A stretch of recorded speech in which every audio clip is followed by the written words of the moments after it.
A Windsor family is calling for justice after a 13-year-old boy is pepper sprayed and nearly tasered in an East End park.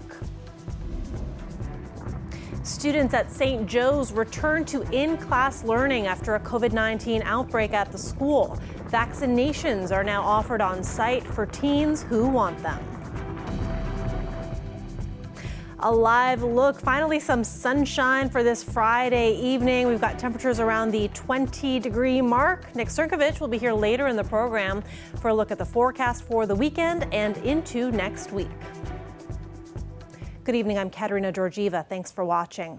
A shocking assault on a 13-year-old boy at a park is rattling an East Windsor neighborhood and has prompted some to once again push for change.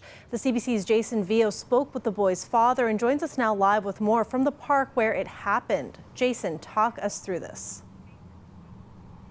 Well, Katerina, exactly 2 weeks ago today here at the Forest Glade Optimist Park is where a 13-year-old and his friend were assaulted. It was after 8:30 in the evening 2 weeks ago. And I spoke with the 13-year-old's father, Dave Barch, and he says his son told him that 10 young people, all wearing ski masks, approached the two, came out from around a building, 5 on one side, 5 on the other. And that's when he says his son was pepper sprayed. And he also says his son saw one of them holding a taser. Crazy thoughts going through my mind. I was scared, I was scared for him. That's how Dave Barch reacted when getting a call about his son being assaulted. That call came from a nearby store. His son ran as fast as he could to get help. I had to go get some water to flush his eyes because his eyes were, he couldn't see. His face was just totally red face, couldn't even breathe because it was all in his lungs. When his 13-year-old told him exactly what happened, he was shocked. At first, when he seen him roll around the corners, big group of kids, they all had ski masks on. He thought they were joking. But then when they just sprayed him directly in the face and pulled out that stun gun, then he knew it was serious, right? And he just bolted. They both drove back to the Forest Glade Park where it all happened. Officers were already on scene searching the area. Windsor Police tells CBC News the Major Crimes Unit is investigating. 2 days ago, they wouldn't say much. Today, though, they released a very detailed account, identical to what the 13-year-old told his father. Police say it appears to be a targeted incident and that one suspect may have had a firearm. They're looking for 10 to 12 people. They don't have any descriptions and no arrests have been made at this point. And this isn't the first time violence among young people has erupted at this park. Some who have lived in the area all of their lives say it's been happening for years and appears to be getting worse. Disgusted, fearful, knowing that anything could happen. He wants to see an increased police presence and even a 911 call button so people in distress don't need to run to a nearby home or business. He's been pushing for change and says he's doubtful much will happen. This is my neighborhood. This is where I live. This is my community. And I've known this for years. We are the forgotten ward.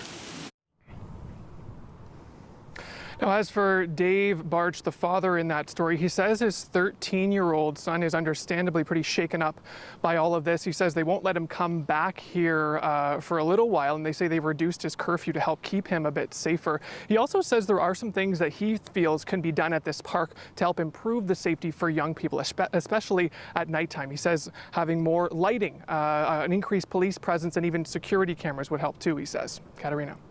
Thanks for this, Jason. The CBC's Jason Veal live in Forest Glade tonight. Students at a local high school were able to get vaccinated in the school's parking lot today. The addition of an on-site clinic was met by protesters this morning, but the school is all in if it encourages more students to get their shots. CBC's Chris Ensing has more.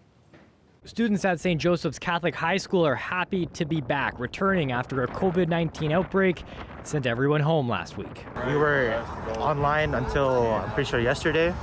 So like that little, I guess, week, it was like, we're just getting used to doing online again.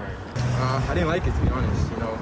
I prefer being at school. Inside, students met by nurses, reminding returning students of the basics. Lots of high energy, but we are very cautious today as we know that what happens when we don't follow those rules. But outside, a small group of people protesting. Students telling CBC News 4 or 5 people held signs shouting about this bus on campus. It's a vaccine clinic, something the board allowed on a recommendation from the health unit. They're entitled to make their voices heard, but At the same time, I think they were able to get their message across on there, and we were able to certainly have the students come in without being intimidated. Eligible high school students could get a dose today. Chief Executive Officer Nicole Dupuis saying staff will talk with teens about the benefits and risks if they want a jab, saying informed consent from the student is required, not parental consent. But they are recommending students speak with a parent or guardian about the vaccine. Since the school was let out last week, a slight increase in vaccination rates for this age group. The school board says they might do more of these. Part of me says I hope not, because I hope that people access this without having the need to accelerate the number of these clinics, at the schools. But if the health unit says that this is going to help their immunization rates, encourage people to get their vaccines, then we'll certainly be more than cooperative in that sense. On-site clinics weren't enticing for some students I spoke with, but there is something that would get them to roll up their sleeves. There's some reasons I might take it. If it's because of sports, let's say sports come back and I have to take it, I might have to. The Catholic board chair wouldn't rule that out. It could be. That discussion hasn't taken place. The health unit made the determination and gave the direction that all extracurricular activities would be suspended at least until October, and then they'd review it. The board can mandate vaccinations for staff, 91% fully vaccinated at the Catholic board, about 200 employees being tested twice a week. It's something that will likely be discussed at the board meeting on Tuesday. Chris Hensing, CBC News, Windsor. Meanwhile, the country's top doctor says Health Canada will evaluate data regarding the safety of COVID-19 vaccines for children under 12. I think parents are mostly concerned about safety of the vaccines. So we do have to see the data from the manufacturer being submitted to Health Canada and move on accordingly. In Canada, vaccines are only approved for those 12 and older, but Pfizer recently announced positive results from its trial for ages 5 to 12. Dr. Teresa Tam says the risks of serious illness and death in children from COVID-19 are relatively low compared to the rest of the population, but says rare incidents can become more common as the virus spreads. Some previously unvaccinated staff at Windsor hospitals are reconsidering their positions. This after more than 170 employees were suspended without pay for not getting their shots as of earlier this week.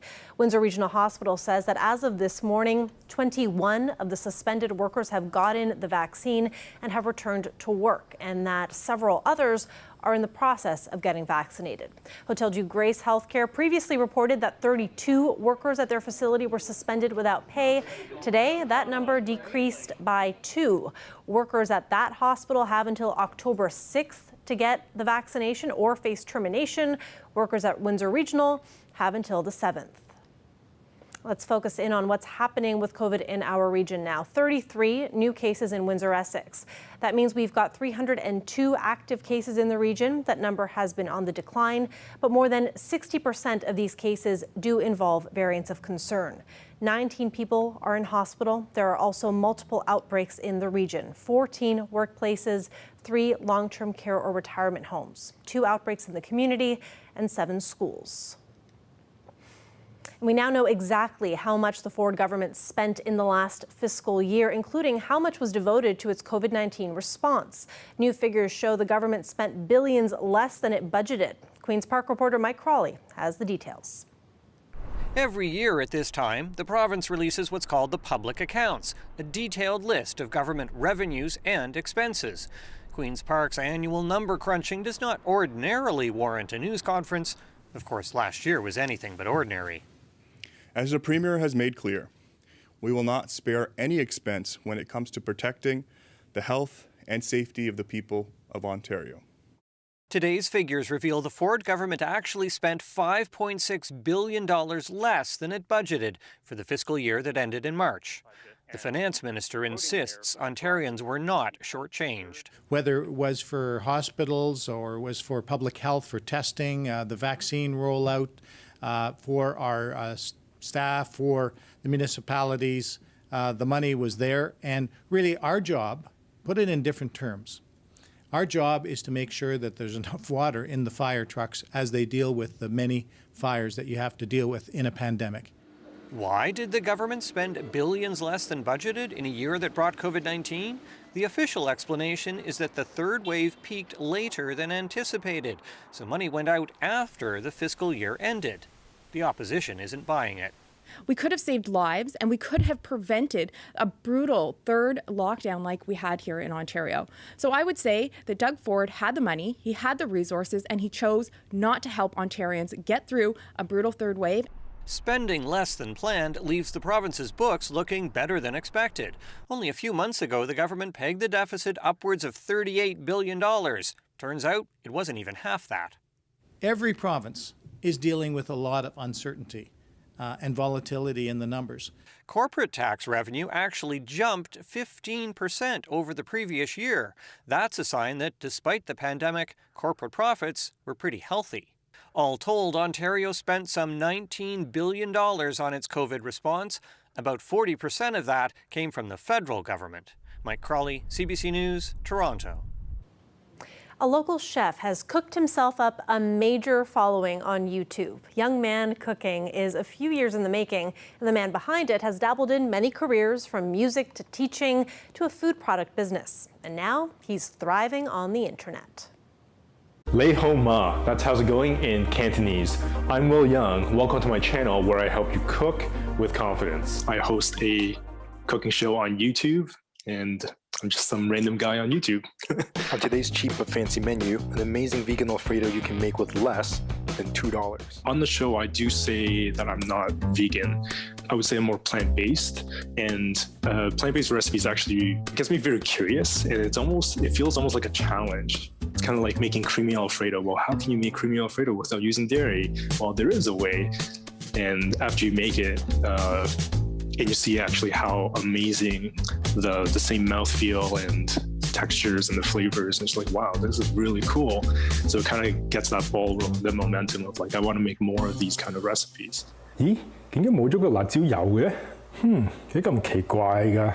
Everyone talks about chili oil on my show, and they know that I always have chili oil in my pantry. On today's menu, a recipe so delicious and so easy, you'll be wondering where it's been your whole life. I was hit with this kind of crazy depression. One of the things I started doing was asking myself, well, I could, just stay where I am, or I can just get up and at least make lunch. And that's kind of what helped me get out of that. And then the YouTube channel kind of came along because one day I just kind of thought, you know what, let's actually put some actual resources into this and take this more seriously. I cannot believe that this cooking show is now at 500,000 subscribers. That really is incredible. It's really humbling to see some really amazing comments. I've had one person email me actually. His wife had a miscarriage and they didn't want to cook anything, obviously, because they were just so low in morale.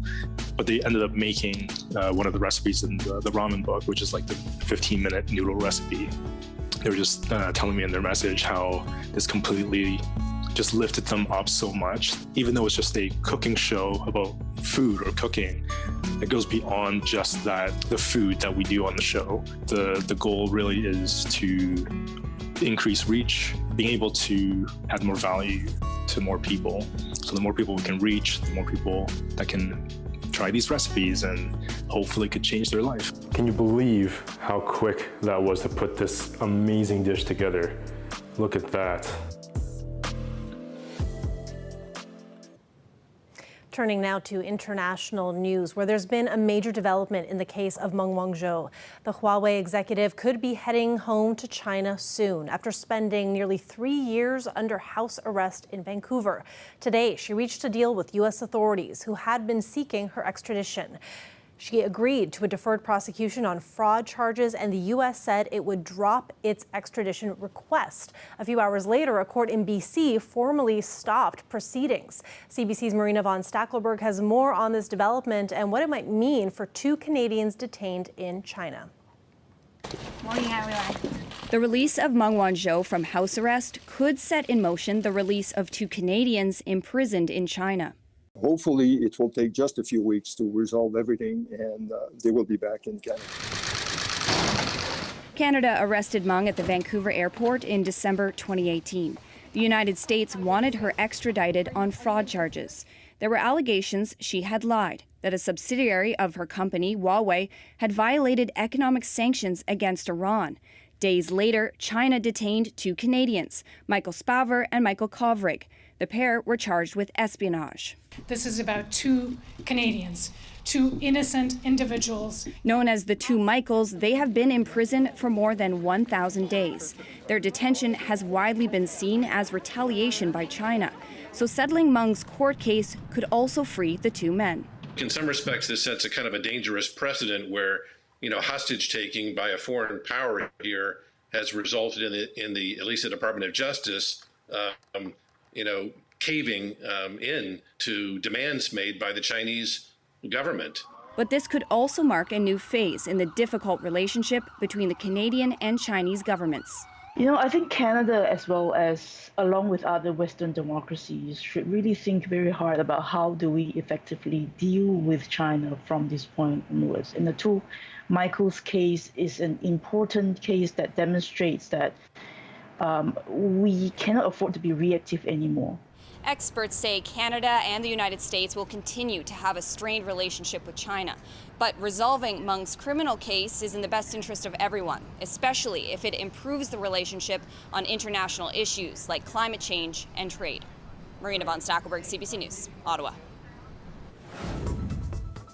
A live look at the riverfront there. Just a beautiful Friday out there. Now, we are expected to get some showers tomorrow, but then the sunshine should be back by Sunday. So we're going to find out the details from Nick Sirkovich, and he'll be here right after the break. Stay with us.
If there were ever a year to do your holiday shopping early, this is it. There will be fewer items on store shelves and online in the coming months. CBC's Nisha Patel explains. The global supply chain isn't something we usually talk about until it stops working. It's a fragile system, and problems that started because of the pandemic are now rippling around the world.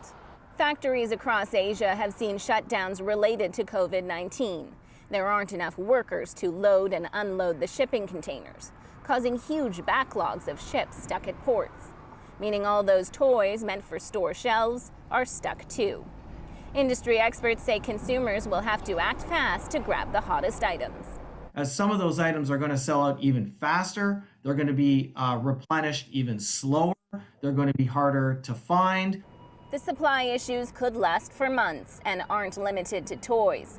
Video game consoles, books, and clothes will be less available, and shoppers may have to shell out more cash as well. Prices for consumer goods have been rising, and retailers may pass on soaring shipping costs. Big companies like Walmart and Amazon are better able to navigate these troubled waters, but smaller toy stores say these next few months are make or break for their business and urge shoppers to start early. I would say get your kids to write their Santa Claus letters early and get them in the mail by October, and start researching, because as of October we don't know where our inventory is going to be, and that's coming from our wholesalers. So while it may seem early to start thinking about your holiday list, it may be the key to avoiding disappointment come December. Nisha Patel, CBC News, Toronto.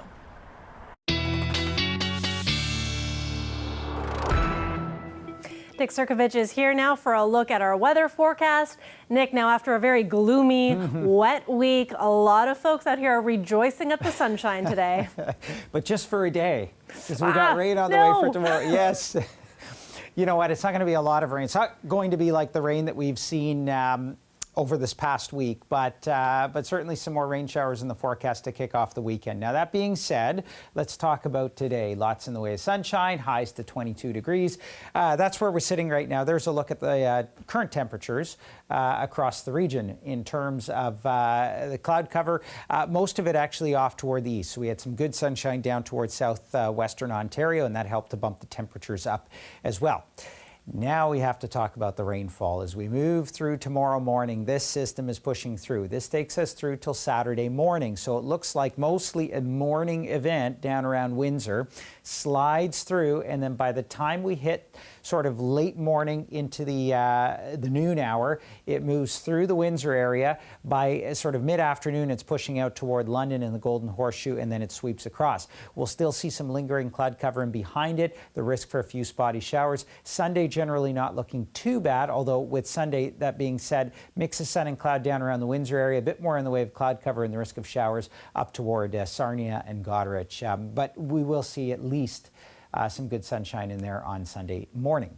Forecast for tonight, temperatures down in the double digits, around 12, 13 degrees tomorrow. Highs of about 19 degrees, so this is a little below the seasonal mark, and part of this really just because of the rain and the cloud cover. That rain is really more of a morning event, so I know that icon looks like it's sort of an all-day thing. It's not. It's more of a morning event. It kind of clears out. Temperatures pop up Sunday. I think we probably see a little bit more in the way of cloud cover on Sunday, but then generally a mix of sun and cloud to mostly sunny skies for the first half of next week. I'm going to compartmentalize my feelings and pretend that the Saturday look isn't there and just focus on the rest of it. It's the weekend, so you have to put in at least one day of rainfall, right? I guess so. Yeah. Take what you can get. Thanks for this, Nick. Appreciate it. Now, when we come back, there is a concert venue in England that is making a splash, and that's because it's on a boat. So we're going to take you there right after the break.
Welcome back.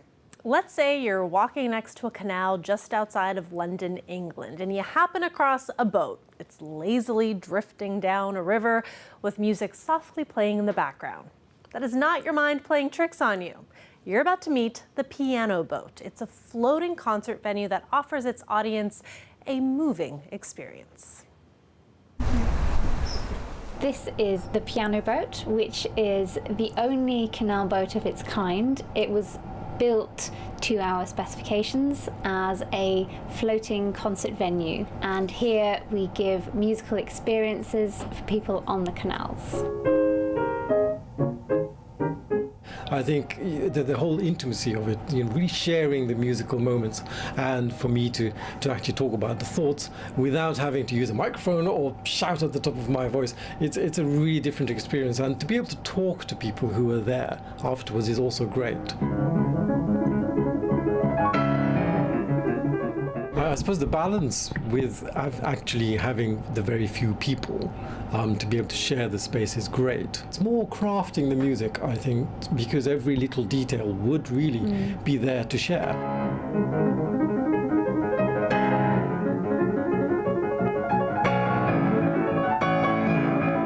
Our cruises are sold out for months, which is amazing. As a new business just after COVID as well, it's really exciting, and so it's been very nice that the positive response from everyone has been so great.